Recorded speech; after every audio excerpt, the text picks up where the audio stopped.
വുളൂഇലെ സുന്നത്തുകൾ, അയാളുടെ പാപങ്ങൾ അതായത് ചെറുദോഷങ്ങളെല്ലാം പൊറുക്കപ്പെടും എന്ന് ഹദീസുകൾ നമ്മെ പഠിപ്പിക്കുന്നുണ്ട്. എന്റെ സമുദായത്തിന് പ്രയാസമാകും എന്ന് ഞാൻ മനസ്സിലാക്കിയിട്ടില്ലായിരുന്നുവെങ്കിൽ എല്ലാ വുളൂഇലും ബിസ്മി ചൊല്ലൽ നിർബന്ധമാക്കുമായിരുന്നു. അതേസമയം ഇടത്തേത് കൊണ്ട് തുടങ്ങിയാലും വുളൂ ഒക്കെ സ്വഹീഹാകുമെങ്കിലും അതിന്റെ സുന്നത്തായ രൂപം ആദ്യം വലത്തേ കൈ, പിന്നെ ഇടത്തേ കൈ. അസ്സലാമു അലൈക്കും വറഹ്മത്തുള്ളാഹി വബറകാതുഹു. അഊദു ബില്ലാഹി മിനശ് ശൈത്വാനിർ റജീം. ബിസ്മില്ലാഹിർ റഹ്മാനിർ റഹീം. അൽഹംദുലില്ലാഹി റബ്ബിൽ ആലമീൻ. അസ്സലാത്തു വസ്സലാമു അലാ സയ്യിദിൽ മുർസലീൻ വഅലാ ആലിഹി വസ്വഹ്ബിഹി അജ്മഈൻ. അമ്മാ ബഅദ്. ഏറ്റവും ആദരണീയരായ എൻ്റെ ശബ്ദം ശ്രവിക്കുന്ന മാന്യ ശ്രോതാക്കൾ, സമ്പൂർണമായി വുളൂ ചെയ്യുക എന്നുള്ളത് വലിയ പുണ്യമുള്ള കാര്യമാകുന്നു. നബി സല്ലല്ലാഹു അലൈഹി വസല്ലമ തങ്ങൾ പഠിപ്പിച്ചു, ലാ യതവല്ലഉ റജുലുൻ മുസ്ലിമുൻ ഫയുഹ്സിനുൽ വുളൂഅ ഫയുസല്ലി സ്വലാഹ ഇല്ലാ ഗഫറല്ലാഹു ലഹു മാ ബൈനഹു വബൈന സ്വലാത്തി അല്ലതി തലീഹ. നബി സല്ലല്ലാഹു അലൈഹി വസല്ലമ തങ്ങൾ പഠിപ്പിക്കുകയാണ്, ഒരു മനുഷ്യൻ വുളൂ എടുക്കുന്നു, ആ വുളൂഇനെ അയാൾ വളരെ നല്ല രൂപത്തിൽ ചെയ്യുന്നു, എന്നിട്ട് അദ്ദേഹം നിസ്കരിക്കുന്നു. എന്നാൽ ആ നിസ്കാരത്തിൻ്റെയും അതിനോടടുത്തു വരുന്ന നിസ്കാരത്തിൻ്റെയും ഇടയിലുള്ള പാപങ്ങൾ അല്ലാഹു സുബ്ഹാനഹു വ തആല അദ്ദേഹത്തിന് പുറത്തു കൊടുക്കുമെന്ന് മുത്തുനബി സല്ലല്ലാഹു അലൈഹി വസല്ലമ തങ്ങൾ പഠിപ്പിക്കുകയാണ്. മറ്റൊരു ഹദീസിൽ കാണാം, മൻ തവല്ലഅ ലിസ്വലാത്തി ഫഅസ്ബഗൽ വുളൂഅ ثم مشى إلى الصلاة المكتوبة فصلاها مع الناس أو مع الجماعة أو في المسجد غفر الله له ذنوبه. ഒരാൾ സമ്പൂർണമായി വുളൂ എടുത്തു, എന്നിട്ട് പള്ളിയിലേക്ക് പോയി, ജമാഅത്തിന് വേണ്ടി പോയി, എന്നിട്ട് ജമാഅത്തായിട്ട് നിസ്കരിക്കുകയും ചെയ്താൽ അവന്റെ പാപങ്ങളെല്ലാം പൊറുക്കപ്പെടുമെന്ന് ഹബീബുന മുഹമ്മദ് റസൂലുള്ളാഹി സ്വല്ലല്ലാഹു അലൈഹി വസല്ലമ തങ്ങൾ പഠിപ്പിച്ചിട്ടുണ്ട്. ഈ ഹദീസിൽ വന്ന അസ്ബഗൽ വുളൂ, അതായത് ഇസ്ബാഗുൽ വുളൂ എന്ന് പറഞ്ഞാൽ സമ്പൂർണമായി വുളൂഇന്റെ മുഴുവൻ ആദാബുകളും സുന്നത്തുകളും ഒക്കെ പാലിച്ചുകൊണ്ട് വുളൂ എടുക്കുകയാണ് എങ്കിൽ അയാളുടെ സർവ പാപങ്ങളും പൊറുക്കപ്പെടുമെന്ന് ഹദീസുകളിൽ വന്നിട്ടുണ്ട്. ആ വുളൂവോടുകൂടെ നിസ്കരിച്ചു, ആ നിസ്കാരം പൂർത്തിയാകലോടുകൂടെ അയാളുടെ പാപങ്ങൾ അതായത് ചെറുദോഷങ്ങളെല്ലാം പൊറുക്കപ്പെടും എന്ന് ഹദീസുകൾ നമ്മെ പഠിപ്പിക്കുന്നുണ്ട്. വൻദോഷങ്ങൾ പൊറുക്കപ്പെടണമെങ്കിൽ തൗബ വേണ്ടതുണ്ട്. അതേസമയം ചെറുദോഷങ്ങൾ നമ്മുടെയൊക്കെ പല സുഹൃതങ്ങളെ കൊണ്ടും പല നല്ല അമലുകളെ കൊണ്ടും ചെറുദോഷങ്ങൾ അല്ലാഹു സുബ്ഹാനഹു വ തആല പുറത്തു തരുന്നതാണ്. അങ്ങനെ ചെറുദോഷങ്ങൾ പൊറുക്കപ്പെടാൻ കാരണമാകുന്ന ഒരു കർമ്മമാണ് സമ്പൂർണമായി വുളൂ ചെയ്യുക എന്നുള്ളത്. സമ്പൂർണമായി വുളൂ ചെയ്യേണ്ടത് അതിന്റെ മുഴുവൻ സുന്നത്തുകളെയും അദബുകളെയും പാലിച്ചുകൊണ്ടാണ്. വുളൂഇന്റെ ഏതാനും ചില സുന്നത്തുകളെ നമുക്ക് പരിചയപ്പെടാം. വുളൂഇന്റെ തുടക്കത്തിൽ ഉണ്ടാകേണ്ട ഒരു സുന്നത്ത്, 2 മുൻകൈകൾ കയ്യുക, വായിൽ വെള്ളം കൊപ്പിളിക്കുക, മൂക്കിൽ വെള്ളം കയറ്റിച്ചീറ്റുക എന്നുള്ള സുന്നത്ത് നമുക്കൊക്കെ അറിയാവുന്നതാണ്. ആദ്യമായി നാം നമ്മുടെ കൈ രണ്ടും 3 പ്രാവശ്യം മുൻകൈ കഴുകുകയാണ്, 3 പ്രാവശ്യം. അങ്ങനെ 3 പ്രാവശ്യം കഴുകുന്ന സമയത്ത് ആദ്യമായി മനസ്സുകൊണ്ട് നിയ്യത്ത് വെക്കണം. ആ നിയ്യത്ത് വെക്കുന്നത് നാവ് കൊണ്ട് പറയുക എന്നുള്ളതും സുന്നത്താണ്. നവൈതു സുനനൽ വുളൂഅ, വുളൂഇന്റെ സുന്നത്തുകളെ ഞാൻ കരുതി, വുളൂഇന്റെ സുന്നത്തുകളെ ഞാൻ വീട്ടുന്നു എന്നേതെങ്കിലും ഒരു നിയ്യത്ത് വെച്ചതിന് ശേഷം അഊദു ബില്ലാഹി മിനശ് ശൈത്വാനിർ റജീം എന്ന് അഊദു ഓതേണ്ടതുണ്ട്. ശേഷം ബിസ്മി ചൊല്ലേണ്ടതുണ്ട്. ബിസ്മില്ലാഹ് എന്ന് ചുരുങ്ങിയ രൂപത്തിൽ പറഞ്ഞാലും മതി. ബിസ്മിയുടെ സമ്പൂർണമായ രൂപം ബിസ്മില്ലാഹിർ റഹ്മാനിർ റഹീം എന്നുള്ളതാണ്. ഏതൊരു നല്ല കാര്യത്തിനും ബിസ്മി ചൊല്ലുക എന്നുള്ളത് വളരെ പ്രധാനപ്പെട്ടതാണ്.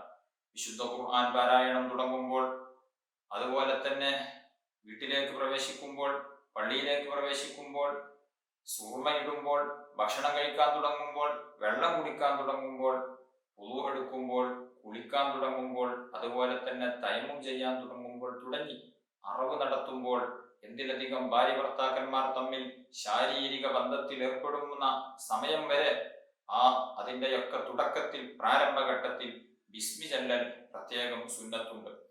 വുളൂഇന്റെ തുടക്കത്തിൽ ബിസ്മി ചൊല്ലേണ്ടതുണ്ട്. ആ ബിസ്മി തുടക്കത്തിൽ ഒരാൾ ഉപേക്ഷിച്ചാൽ അല്ലെങ്കിൽ മറന്നുപോയാൽ ഇടയിൽ ബിസ്മില്ലാഹി അവ്വലഹു വ ആഖിറഹു എന്ന് ചൊല്ലിയാൽ മതിയാകുന്നതാണ്.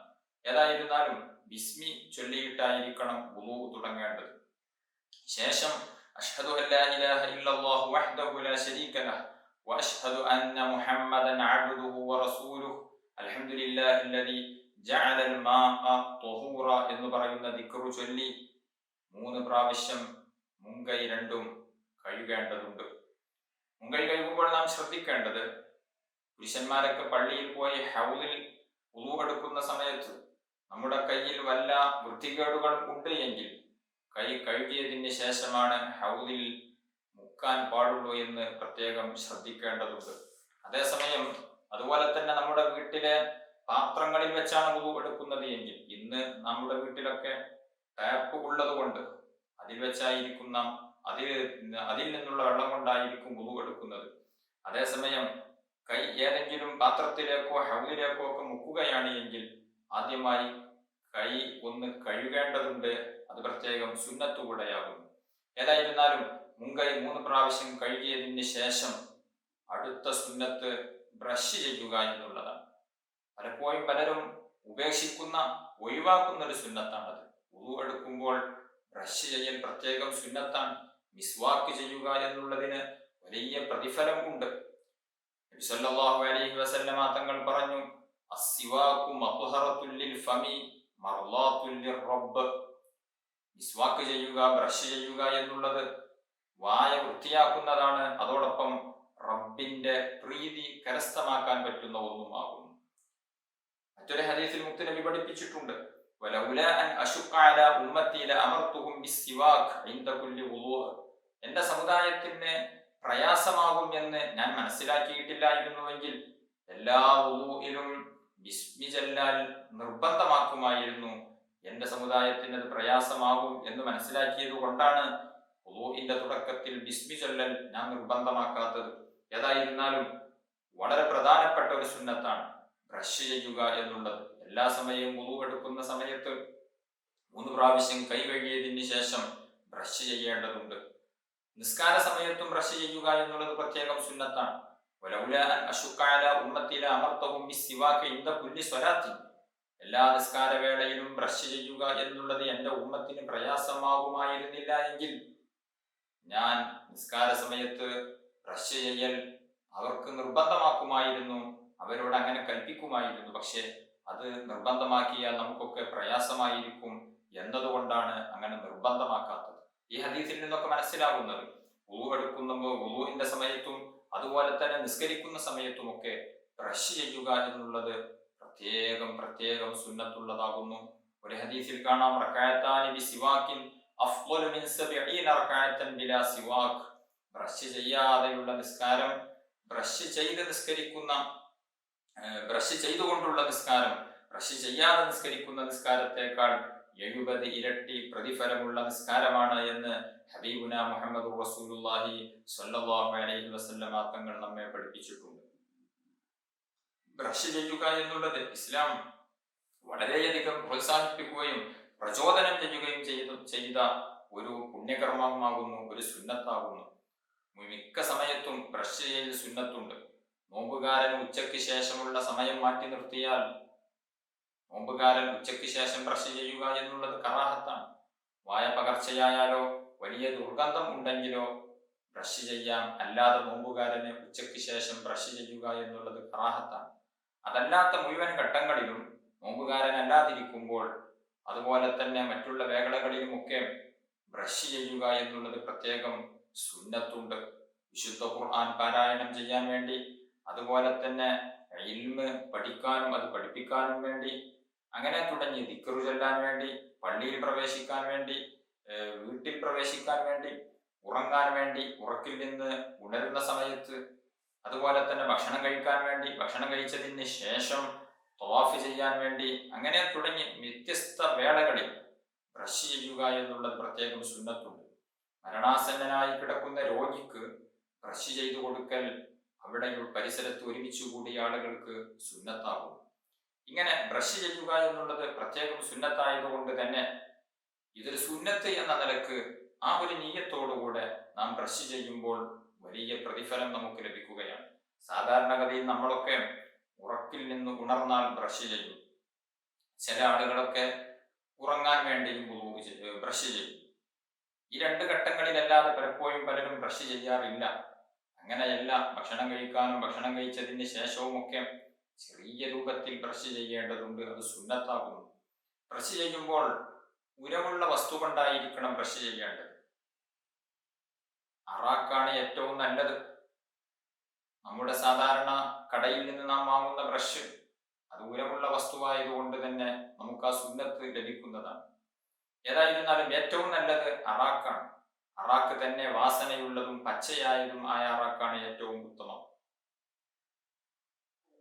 പച്ചയായ അറാക്കിന് ശേഷം ഉണങ്ങിയതാണ് ഉത്തമം. ഉണങ്ങിയ അറാക്ക് തന്നെ ഒരൽപ്പം നനച്ച് കുതിർത്തതിന് ശേഷം ബ്രഷ് ചെയ്യുക എന്നുള്ളതാണ് ഏറ്റവും ഉത്തമം. പിന്നെ പച്ചയായ, നനവില്ലാത്ത പച്ചയായ അറാക്കാണ് ഏറ്റവും ഉത്തമം. ഏതായിരുന്നാലും ബ്രഷ് ചെയ്യേണ്ട രൂപം, നമ്മുടെ വായയിൽ പല്ലുകളിൽ ബ്രഷ് ചെയ്യേണ്ടത് വീതിയിലാണ് ബ്രഷ് ചെയ്യേണ്ടത്. നാവുകളിൽ ബ്രഷ് ചെയ്യേണ്ടതുണ്ട്, അത് നീളത്തിലാണ്. നേരെ തിരിച്ചു ചെയ്യുക എന്നുള്ളത് ഉപേക്ഷിക്കേണ്ടതാകുന്നു. അതുപോലെ തന്നെ മുകളിലെ പല്ലിന്റെ വലത് ഭാഗത്തുള്ള ഭാഗം ആദ്യം തുടങ്ങുക എന്നുള്ളത് പ്രത്യേകം സുന്നത്താകുന്നു. അതായത് മുകളിലെ പല്ലിന്റെ വലതു ഭാഗത്തിന്റെ ഉള്ളും പുറവും ബ്രഷ് ചെയ്തതിന് ശേഷം വലതുഭാഗത്തുള്ള താഴെ നിൽക്കുന്ന പല്ലിന്റെ ഉള്ളും പുറവും ബ്രഷ് ചെയ്യൽ പ്രത്യേകം സുന്നത്താണ്. അതിന് ശേഷം മുകൾ ഭാഗത്ത് ഇടഭാഗത്തുള്ള ഇടതുവശത്തുള്ള പല്ലുകളിൽ ബ്രഷ് ചെയ്യുക എന്നുള്ളതും, അതിന് ശേഷം ഇടഭാഗത്ത് താഴ്ഭാഗത്തുള്ള പല്ലുകളെ ഉള്ളും പുറവും ബ്രഷ് ചെയ്യുക എന്നുള്ളത് പ്രത്യേകം സുന്നത്താണ്. ആ രൂപത്തിലാണ് ബ്രഷ് ചെയ്യേണ്ട രൂപം. അതുപോലെ തന്നെ ബ്രഷ് പിടിക്കാനും ഒരു സുന്നത്തായ രൂപമുണ്ട്. ബ്രഷ് പിടിക്കേണ്ടത് വലത് കൈ കൊണ്ടാകുന്നു. വലത് കൈയിന്റെ ചെറിയ വിരൽ, ആ ചെറിയ വിരലിന്റെ മുകളിലാണ് ബ്രഷ് വെക്കേണ്ടത്. അതുപോലെ തന്നെ നടുവിരലും അതിന്റെ അടുത്തുള്ള മറ്റു വിരലുകളും ബ്രഷിന്റെ മിസ്വാക്കിന്റെ മുകളിലും ആണ് വെക്കേണ്ടത്. അതുപോലെ തന്നെ തള്ളവിരലും തള്ളവിരലിന്റെയും മുകളിലാണ് ബ്രഷ് വെക്കേണ്ടത്. അപ്പോൾ ചെറിയ വിരലിന്റെയും തള്ളവിരലിന്റെയും മുകളിൽ ബ്രഷ് വെക്കുന്നു. ബാക്കി 3 വിരലുകളും ബ്രഷിന്റെ മിസ്വാക്കിന്റെ മുകളിലും വെക്കുന്നു. ഈ രൂപത്തിലാണ് മിസ്വാക്കിനെ പിടിക്കൽ സുന്നത്തായ രൂപം. മിസ്വാക്ക് ചെയ്യുന്നതിന്റെ മുമ്പ്, ബ്രഷ് ചെയ്യുന്നതിന്റെ മുമ്പ് ബ്രഷ് കഴുകുക എന്നുള്ളത് പ്രത്യേകം സുന്നത്താണ്. ഒരു ചാണിനേക്കാൾ കൂടുതൽ വലുപ്പം ഉണ്ടാകാതിരിക്കുക എന്നുള്ളതും സുന്നത്താകുന്നു. ഏതായിരുന്നാലും ഉളു എടുക്കുന്ന സമയത്ത് ബ്രഷ് ചെയ്യുക എന്നുള്ളത് പ്രത്യേകം സുന്നത്താണ്. അത് മുൻകൈ കഴുകിയതിന് ശേഷമാണ് ബ്രഷ് ചെയ്യേണ്ടത്. ശേഷം വായിൽ വെള്ളം കുപ്പിളിക്കുക, മൂക്കിൽ വെള്ളം കയറ്റി ചീറ്റുക എന്നുള്ളത് പ്രത്യേകം സുന്നത്താകുന്നു. വായിലേക്കും മൂക്കിലേക്കും വെള്ളം ഒരൽപ്പം കയറ്റിയാൽ തന്നെ ഇതിന്റെ മിനിമം സുന്നത്ത് ലഭിക്കുന്നതാണ്. പരിപൂർണമായ രൂപം ലഭിക്കണമെങ്കിൽ 2 കൈയിലും വെള്ളം ഒരുമിച്ച് കൂട്ടി വായിലേക്ക് വെള്ളം വലിച്ചെടുത്ത് കുപ്പിളിക്കുകയും അതോടൊപ്പം പിന്നെ മൂക്കിലേക്ക് വെള്ളം കയറ്റി ചീറ്റുകയും ചെയ്യുന്നു. അതിൽ അല്പം അമിതമാക്കുക എന്നുള്ളത് പ്രത്യേകം സുന്നത്താണ്. അതേസമയം നോമ്പുകാരനാണ് എങ്കിൽ മൂക്കിൽ വെള്ളം കയറ്റി ചീറ്റുന്നതിനെ അമിതമാക്കരുത്, ഒരൽപ്പം കയറ്റിയാൽ മതി. കാരണം മൂക്കിന്റെ ഉള്ളിലേക്ക് വെള്ളം തരിമൂക്കിലും കടന്ന് അപ്പുറത്തേക്ക് പോയാൽ നോമ്പ് മുറിയും. അതുകൊണ്ട് തന്നെ അമിതമാക്കാൻ പാടില്ല. നോമ്പുകാരന് അമിതമായി മൂക്കിലേക്ക് വെള്ളം കയറ്റി ചീറ്റുക എന്നുള്ളത് കറാഹത്താണ് എന്നുള്ളതാണ് കർമ്മശാസ്ത്ര പണ്ഡിതന്മാർ നമ്മെ പഠിപ്പിക്കുന്നത്. അതുപോലെ തന്നെ പ്രത്യേകം സുന്നത്തുള്ള മറ്റൊരു കാര്യമാണ് തല തടവുന്ന സമയത്ത് വ്യാപകമാക്കി മുഴുവനാക്കി തടവുക എന്നുള്ളത്. തലയെ മുഴുവൻ തടവുക എന്നുള്ളത് സുന്നത്താണ്. അല്പം തടവിയാലും മതി. അല്പം തടവിയാലും വുളൂഇ ശരിയാകും എന്നേ ഉള്ളൂ. അല്പമേ തടവാവൂ എന്നല്ല അതിൽ നിന്ന് മനസ്സിലാക്കേണ്ടത്. അല്പം തടവിയാലും മതി. പൂർണ്ണമായ രൂപം തല മുഴുവനും തടവുക എന്നുള്ളതാണ്.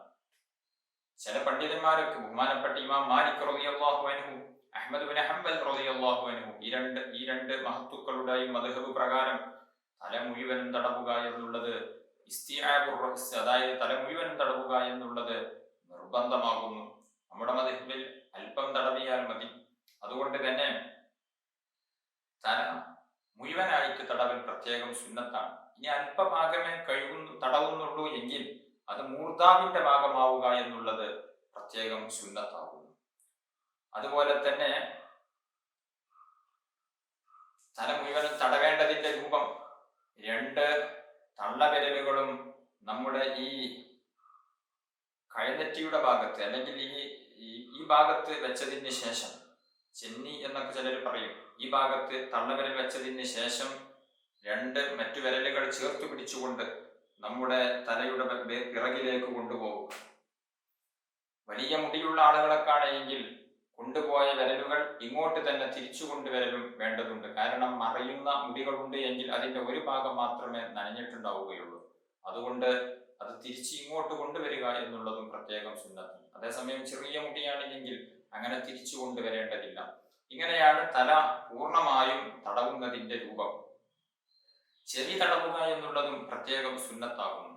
ചെവിയുടെ ഉള്ളും പുറവും ഒക്കെ തടവുക എന്നുള്ളത് പ്രത്യേകം സുന്നത്താകുന്നു. തള്ളവിരൽ കൊണ്ടും ചൂണ്ടുവിരൽ കൊണ്ടുമാണ് ചെവി തടവേണ്ടത്. ചെവി തടവുമ്പോൾ പ്രത്യേകം ശ്രദ്ധിക്കേണ്ടത് തല തടവാൻ ഉപയോഗിച്ച വെള്ളം കൊണ്ടാവരുത്. തല തടവിയതിന് ശേഷം പുതിയ വെള്ളം എടുത്തുകൊണ്ട്, പുതിയ വെള്ളം നനച്ചുകൊണ്ടായിരിക്കണം നമ്മുടെ ചെവി തടവേണ്ടത്. അത് പ്രത്യേകം സുന്നത്താകുന്നു. ചില ആളുകൾ നേരെ തല തടവിയ ആ കൈ കൊണ്ട് തന്നെ പുതിയ വെള്ളം സെലക്ട് ചെയ്യാതെ, പുതിയ വെള്ളം എടുക്കാതെ ചെവി തടവുന്നതായി ശ്രദ്ധയിൽപ്പെട്ടിട്ടുണ്ട്. അത് സുന്നത്തിന് വിരുദ്ധമാണ്. ചെവി തടവേണ്ട പൂർണ്ണരൂപം ഇനിയും ധാരാളം വിശദീകരിക്കാനുണ്ട്. ഈ ഒരു രൂപത്തിലെങ്കിലും നാം ചെവി തടവേണ്ടതുണ്ട്. തള്ളവിരലുകൊണ്ട് പുറംഭാഗവും ചൂണ്ടവിരലുകൊണ്ട് ഉൾഭാഗവും തടവിയതിന് ശേഷം കൈ ഒന്നുകൂടെ നനച്ചതിന് ശേഷം ഇസ്തിഗ്ഫാർ എന്ന് പറയുന്ന രൂപം, അതായത് 2 കൈയും നനച്ചതിന് ശേഷം 2 ചെവിയിൽ ഒന്നുകൂടെ വെക്കുക എന്നുള്ളതും പ്രത്യേകം സുന്നത്താകുന്നു. ഇങ്ങനെ ധാരാളം സുന്നത്തുകൾ വുളൂഇൽ നമുക്ക് പ്രാവർത്തികമാക്കേണ്ടതുണ്ട്. അവയവങ്ങൾ തേച്ചുരക്കുക എന്നുള്ളത് പ്രത്യേകം സുന്നത്താണ്. അതായത് കൈയൊന്ന് വെള്ളം ഒലിപ്പിക്കുന്ന രൂപത്തിൽ കൈ കഴുകുമ്പോൾ, മുഖം കഴുകുമ്പോഴൊക്കെ വെള്ളം ഒന്ന് ഒലിപ്പിച്ചാൽ മതി. അതേസമയം വലത് കൈ കഴുകുമ്പോൾ ഇടത് കൈ കൊണ്ടൊന്നിങ്ങനെ തടവി കൊടുക്കുക, അതാണ് തേച്ചുരക്കുക എന്ന് പറഞ്ഞാൽ. അങ്ങനെ തേച്ചുരച്ച് കൈകൾ, മുഖം കഴുകുമ്പോഴും അങ്ങനെ തന്നെ തേച്ചുരച്ച് കഴുകുക എന്നുള്ളത് പ്രത്യേകം സുന്നത്തായ രൂപമാകുന്നു. വിരലുകളെ ചിക്കകറ്റുക എന്നുള്ളതും പ്രത്യേകം സുന്നത്താണ്. 2 കൈ കഴുകുമ്പോഴും കാല് കഴുകുമ്പോഴും ഒക്കെ കൈ കഴുകുമ്പോൾ വിരലുകളൊന്ന് തശ്ബീഖ് ഇങ്ങനെ കോർക്കുക. കാൽ വിരലുകളാണ് എങ്കിൽ ഓരോ വിരലുകളുടെയും അടിയിലൂടെ ഇടത് കൈയിന്റെ ചെറുവിരൽ കൊണ്ട് ഈ വലത്തെ കാലിന്റെ ചെറുവിരൽ മുതൽ തുടങ്ങി ഇടത്തെ കാലിന്റെ ചെറുവിരൽ അവസാനിപ്പിക്കുന്ന രൂപത്തിൽ ഇടത്തെ കൈയിന്റെ ചെറുവിരൽ കൊണ്ട് ഓരോ വിരലിന്റെയും അടിയിലൂടെ ഒന്ന് കൈ നടത്തുക എന്നുള്ളത് പ്രത്യേകം സുന്നത്തുണ്ട്. ഇതാണ് വിരലുകൾ ചിക്കകറ്റുക എന്നുള്ളത് കൊണ്ട് ലക്ഷ്യം വെക്കുന്നത്. വളരെ പ്രധാനപ്പെട്ട മറ്റൊരു സുന്നത്താണ് മുഖം കഴുകുമ്പോഴും കൈ കഴുകുമ്പോഴും നീട്ടി കഴുകുക എന്നുള്ളത് പ്രത്യേകം സുന്നത്താണ്. വളരെയധികം പ്രാധാന്യമുള്ള ഒരു സുന്നത്താണ് നീട്ടി കഴുകുക എന്ന് പറഞ്ഞാൽ. മുഖത്തിന്റെ പരിധി ഞാൻ നേരത്തെ പറഞ്ഞിട്ടുണ്ട്.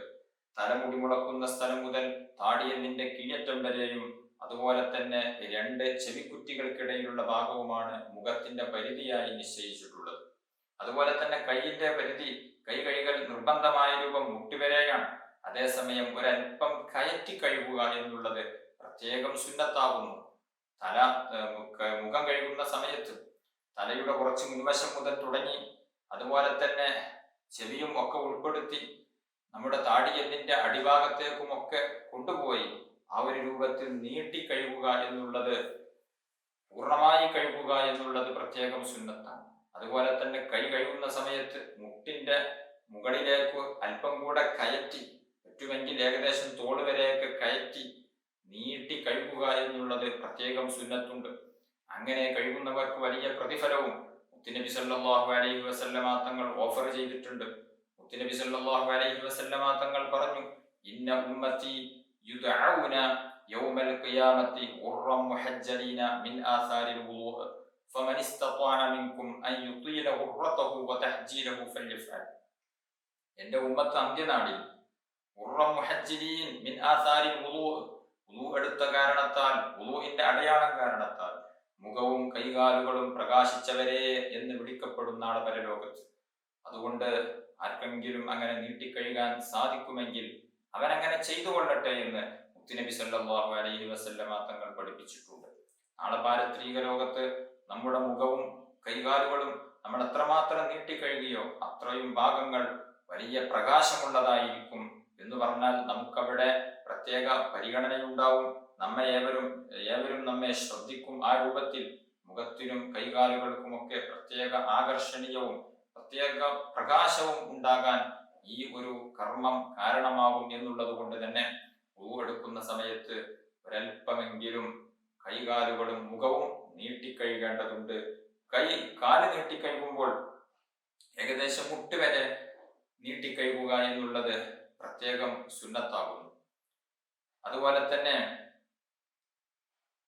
കൈ നീട്ടിക്കഴുകുമ്പോഴും ഏകദേശമൊക്കെ തോളിന്റെ ഭാഗം എത്തുന്നത് വരെയെങ്കിലും അത് നീട്ടിക്കഴുകുക എന്നുള്ളത് സുന്നത്താണ്. അത്രയല്ലെങ്കിൽ അതിന്റെ പകുതിയെങ്കിലും തണ്ടൻകാല് വരെയെങ്കിലും നീട്ടിക്കഴുകുക എന്നുള്ളത് പ്രത്യേകം സുന്നത്താണ്.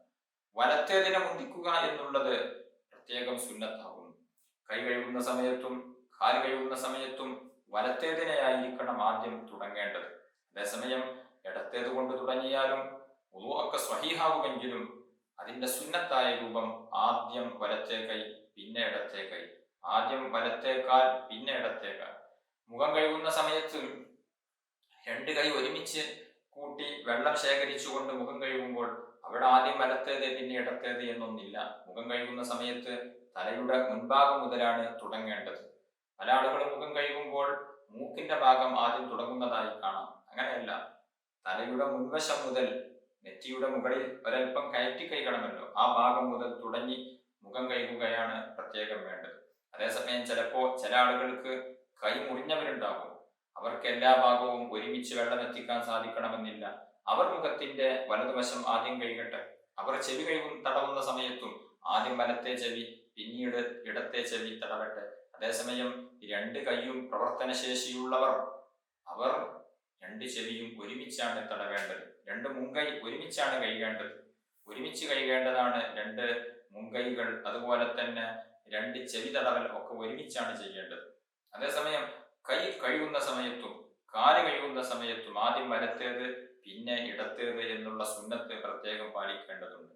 ഏതൊരു കാര്യത്തിലും വലത്തേതിനെ മുന്തിക്കുക എന്നുള്ളത് പ്രത്യേകം സുന്നത്താകുന്നു. ചെരുപ്പ് ധരിക്കുമ്പോൾ ആദ്യം വലതു ചെരുപ്പ് ധരിക്കുക. ഊരിവെക്കുന്ന സമയത്ത് ആദ്യം ഇടത്തെ ചെരുപ്പ് ഊരിവെക്കുക. വസ്ത്രം ധരിക്കുന്ന സമയത്ത് ആദ്യം വലതുവശം തുടങ്ങുക. മുടി ചീകുന്ന സമയത്തും അതുപോലെ തന്നെ മുടി ചീകുന്ന സമയത്തും വലതുവശം ആദ്യം ചീകുക. ഇങ്ങനെ പല കാര്യങ്ങളിലും വലത്തേതിനെ മുന്തിക്കുക എന്നുള്ളത് പ്രത്യേകം സുന്നത്തുണ്ട്. മുത്തുനബി സല്ലല്ലാഹു അലൈഹി വസല്ലമ തങ്ങളുടെ ചര്യ അങ്ങനെയായിരുന്നു. അതുപോലെ തന്നെ നഖം വെട്ടുന്ന സമയത്ത് ആദ്യം വലത്തെ കൈയിന്റെ നഖമാണ് ആദ്യം വെട്ടേണ്ടത്, പിന്നെ ഇടത്തെ കൈ, പിന്നെ വലത്തെ കാല്, പിന്നെ ഇടത്തെ കാല്. വലത്തെ കൈയിന്റെ നഖം വെട്ടുമ്പോൾ തന്നെ ആദ്യം ചൂണ്ടുവിരലിൻ്റെതാകുന്നു വെട്ടേണ്ടത്, പിന്നെ അതിന്റെ അടുത്തുള്ള നടുവിരൽ, പിന്നെ അതിന്റെ അടുത്തുള്ളത്, പിന്നീട് വലത്തെ കൈയിന്റെ ചെറിയ വിരൽ, അതിന് ശേഷമാണ് വലത്തെ വിരലിന്റെ തള്ളവിരൽ വെട്ടേണ്ടത്. പിന്നെ ഇടത്തെ കൈയിന്റെ ചെറുവിരൽ മുതൽ തുടങ്ങി തള്ളവിരൽ അവസാനിപ്പിക്കുന്നു. ഈ ഒരു രൂപത്തിലാണ് നഖം മുറിക്കേണ്ട രൂപം. ഇൻഷാ അല്ലാഹ് അതിനെ കുറിച്ച് പിന്നീട് വിശദമായി നമുക്ക് ചർച്ച ചെയ്യാം. അതായത് നാം ദുആ ചെയ്യുന്നത് പോലെ കൈകൾ പിടിക്കുകയാണ് എങ്കിൽ ഈ തള്ളവിരൽ അങ്ങ് മാറ്റിവെച്ച്, ചൂണ്ടുവിരലാണല്ലോ വലത്തേതായി ആദ്യം വരുന്നത്, ആദ്യം ഇതിനെ, പിന്നെ തൊട്ടടുത്തുള്ള നടുവിരൽ, പിന്നെ തൊട്ടടുത്തുള്ള വിരൽ, പിന്നീട് ചൂണ്ടുവിരൽ, പിന്നീട് ഇത് നാലും വെട്ടിയതിന് ശേഷം നമ്മുടെ തള്ളവിരൽ വെട്ടുന്നു. പിന്നീട് ഇടത് കൈയിന്റെ ചെറുവിരൽ മുതൽ തുടങ്ങി തള്ളവിരൽ അവസാനിപ്പിക്കുന്നു. കാലിന്റെ നഖം വെട്ടുമ്പോൾ വലത്തെ കാലിന്റെ ചെറുവിരൽ മുതൽ തുടങ്ങി ഇടത്തെ കാലിന്റെ ചെറുവിരലിൽ അവസാനിപ്പിക്കുന്ന രൂപത്തിലാണ് നഖം വെട്ടേണ്ടത്. ഈ ഒരു രൂപത്തിൽ നഖം വെട്ടുക. ഇങ്ങനെ മിക്ക ഭാഗങ്ങളിലും വലത്തേതിനെ മുന്തിക്കുക എന്നുള്ളത് പ്രത്യേകം സുന്നത്തുണ്ട്. ചില ഘട്ടങ്ങളിൽ ഇടത്തേതിനെ മുന്തിക്കേണ്ടതുണ്ട്. ചെരുപ്പ് ഊരി വെക്കുന്ന സമയത്ത്, വസ്ത്രം ഊരി വെക്കുന്ന സമയത്തൊക്കെ ഇടത്തേതിനെയാണ് മുന്തിക്കേണ്ടത്. അതുപോലെ തന്നെ മറ്റൊരു സുന്നത്താണ്, നമ്മൾ ചിലപ്പോൾ കോരിയെടുത്തായിരിക്കും വുളു എടുക്കുന്നത്. ഹൗദിൽ നിന്ന് വെള്ളം കൈകൊണ്ട് കോരി ഉളു എടുക്കുകയാണ് എങ്കിൽ, അല്ലെങ്കിൽ പാത്രത്തിൽ നിന്ന് വെള്ളം കോരി എടുക്കുകയാണ് എങ്കിൽ, ആ പാത്രത്തിന്, ആ ഹൗദിനെ നമ്മുടെ വലതുവശത്ത് ആക്കി വെക്കുക എന്നുള്ളത് പ്രത്യേകം സുന്നത്താണ്. സാധാരണഗതിയിൽ നമ്മളൊക്കെ ഹൗദിൽ നിന്ന് ഉളു എടുക്കുമ്പോൾ ഹൗദിനെ മുൻവശത്താക്കിയിട്ട് നമ്മൾ ഉളു എടുക്കും. എന്നാൽ സുന്നത്ത് അങ്ങനെയല്ല. നമ്മൾ കിബിലാക്ക് തിരിഞ്ഞിട്ട് ഹൗദ് അല്ലെങ്കിൽ പാത്രം എന്താണോ ഉള്ളത് അത് വലതുവശത്ത് വരുന്ന രൂപത്തിലാണ് ക്രമീകരിക്കേണ്ടത്. അങ്ങനെയാണ് ഉളു എടുക്കേണ്ടത്. അതേസമയം ചൊരിക്കപ്പെടുന്ന വസ്തുവിൽ നിന്നാണ് ഉളു എടുക്കുന്നത്. വെള്ളം ഇങ്ങോട്ട് ചൊരിച്ചു തരികയാണ്. നമ്മുടെ നാട്ടിലൊക്കെ പറയുന്ന കിണ്ടി എന്ന് പറയുന്ന ഒരു പാത്രമുണ്ട്. ആ പാത്രത്തിൽ വെച്ച് അതിൽ നിന്ന് വെള്ളം ഇങ്ങോട്ട് ചൊരിക്കുകയാണ്. അതുപോലെ തന്നെ ടാപ്പിൽ നിന്ന് ഉളു എടുക്കുമ്പോൾ ടാപ്പ് തിരിച്ചാൽ വെള്ളം ഇങ്ങോട്ട് ഒലിച്ചു വരികയാണ്, ചൊരിക്കുകയാണ്. അതിൽ നിന്നൊക്കെ ഉളു എടുക്കുകയാണ് എങ്കിൽ അതിനെ ഇടതുവശത്താക്കുക എന്നുള്ളതും പ്രത്യേകം സുന്നത്തുണ്ട്. ചുക്കിച്ചുളിഞ്ഞ സ്ഥലങ്ങളൊക്കെ പ്രത്യേകം സൂക്ഷിച്ചു കഴിയേണ്ടതുണ്ട്. നമ്മുടെ പീളക്കുഴി, അതുപോലെ തന്നെ കൈമുട്ടിന്റെയും കാലിന്റെ മടമ്പ്, കാലിന്റെ നെരിയാണി തുടങ്ങിയ ഭാഗങ്ങളെല്ലാം ചുളിഞ്ഞു നിൽക്കുന്ന ചില ഭാഗങ്ങളുണ്ട്. അത്തരം ഭാഗങ്ങളെല്ലാം പ്രത്യേകം സൂക്ഷിച്ചു കഴിയേണ്ടതുണ്ട്. അതുപോലെ തന്നെ മറ്റൊരു പ്രത്യേകം ശ്രദ്ധിക്കേണ്ടതാണ്, മോതിരം ധരിച്ച ആളുകളുണ്ട് എങ്കിൽ ആ മോതിരം അഴിച്ചു വെക്കുക എന്നുള്ളത് സുന്നത്താണ്. മോതിരത്തിന്റെ ഉള്ളിൽ വെള്ളം എത്തുക എന്നുള്ളത് നിർബന്ധമാണ്. ചിലപ്പോൾ മോതിരം ഒന്ന് ചലിപ്പിച്ചു കൊടുത്താൽ വെള്ളം എത്തും. അങ്ങനെയാണ് എങ്കിൽ അത് ഊരിവെക്കൽ നിർബന്ധമില്ല. എന്നിരുന്നാലും ഊരിവെക്കുക എന്നുള്ളത് പ്രത്യേകം സുന്നത്തായ കാര്യമാകുന്നു. ഇനിയും ധാരാളം സുന്നത്തുകളുണ്ട്. ഇൻഷാ അള്ളാഹ് അടുത്ത ക്ലാസ്സിൽ നമുക്ക് ചർച്ച ചെയ്യാം. അള്ളാഹു സുബ്ഹാനഹു വ തആല നമ്മൾ പറഞ്ഞതും കേട്ടതും സ്വാലിഹായ അമലായി നമ്മിൽ നിന്ന് കബൂൽ ചെയ്യുമാറാവട്ടെ. അർഹമുർ റഹീമീനായ അള്ളാഹ്, ഞങ്ങളുടെ ആവശ്യങ്ങളെല്ലാം നിറവേറ്റി തരണം റഹ്മാനെ. ഞങ്ങളുടെ പാപങ്ങൾ നീ പുറത്തു തരണം റഹ്മാനെ. രോഗങ്ങൾക്ക് ശിഫാ നൽകണം അള്ളാഹ്. ഞങ്ങളുടെ എല്ലാവിധ ഉദ്ദേശങ്ങളും നീ നിറവേറ്റി തരണം റഹ്മാനെ. അർഹമുർ റഹീമീനായ രാജസയ്യിദായ യജമാനനായ അള്ളാഹ്, വിശുദ്ധ റമളാൻ അനുകൂലമായി സാക്ഷി പറയുന്നവരിൽ ഞങ്ങളെ ഏവരെയും നീ ഉൾപ്പെടുത്തി അനുഗ്രഹിക്കണം റഹ്മാനെ. ആഖിബത്ത് നന്നായി മരിക്കാൻ നീ ഭാഗ്യം നൽകണം റഹ്മാനെ. വെള്ളിയാഴ്ച രാവിലോ വെള്ളിയാഴ്ച പകലിലോ കലിമത്തു തൗഹീദ് ഉച്ചരിച്ച് സ്വർഗം കണ്ട് മരിക്കാൻ നീ ഭാഗ്യം നൽകണം അല്ലാഹ്. അർഹമുർ റഹീമീനായ അല്ലാഹ്, ഞങ്ങളിൽ പലരുടെയും മാതാപിതാക്കൾ, വേണ്ടപ്പെട്ട പലരും ഇന്ന് ഖബറിലാണ്. അവരുടെ ഹദറത്തിലേക്ക് ഞങ്ങളിൽ പറഞ്ഞതിന്റെയും കേട്ടതിന്റെയും സവാബെത്തിക്കണം റഹ്മാനെ. അവർക്ക് നീ മഗ്ഫിറത്ത് നൽകണം അല്ലാഹ്. ഖബർ വിശാലമാക്കണം അല്ലാഹ്. നാളെ സ്വർഗീയ ലോകത്തവരെയും ഞങ്ങളെയും നീ ഒരുമിച്ച് കൂട്ടി അനുഗ്രഹിക്കണം റഹ്മാനെ. ആമീൻ ബിറഹ്മതിക യാ അർഹമർ റഹീമീൻ. വസല്ലല്ലാഹു അലാ ഖൈരി ഖൽഖിഹി സയ്യിദനാ മുഹമ്മദിൻ വആലിഹി വസഹ്ബിഹി അജ്മഈൻ. സുബ്ഹാന റബ്ബിക റബ്ബിൽ ഇസ്സത്തി അമ്മാ യസിഫൂൻ വസലാമുൻ അലൽ മുർസലീൻ വൽഹംദുലില്ലാഹി റബ്ബിൽ ആലമീൻ.